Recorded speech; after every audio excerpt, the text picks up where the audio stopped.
Hello সবাইকে। আজকে আমরা দেখব এক্সেলে একটা ফাংশন যেটা হচ্ছে text to column function. So basically ফার্স্টে কী করতে হবে, যে ডাটাটা দেওয়া থাকবে সেটা হচ্ছে আমরা সিলেক্ট করে নিব।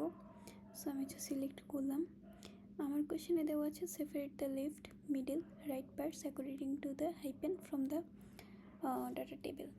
সো এক্স্যাক্টলি মানে এখানে বলা ছিল যে লেফট মিড রাইটে হচ্ছে ডাটাগুলো সুন্দরভাবে সাজানোর জন্য। ওকে, তা হচ্ছে টেক্সট টু কলাম।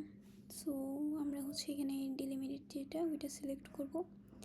নেক্সট হচ্ছে এখানে হচ্ছে হাইপেন কথা বলা হয়েছে, এই জন্য হচ্ছে হাইপেন দেওয়া। সো হাইপেন না দিলে হচ্ছে এরকম দেখাবে, আর হাইপেন দিলে এই যে সুন্দরভাবে দেখাবে। নেক্সট হচ্ছে আমার ডেস্টিনেশন। সো আমি কোন জায়গায় এই জিনিসটা রাখতে চাচ্ছি। অ্যাকচুয়ালি আমি যেহেতু ডাটা থেকে সিলেক্ট করছি, নাহলে পরে সমস্যা হয়ে যাবে। সো আমি হচ্ছে রাখতে চাচ্ছি এই জায়গায়। তারপরে হচ্ছে ফিনিশ দিয়ে দেব।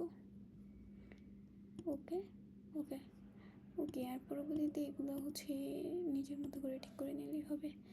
So that's all, tata.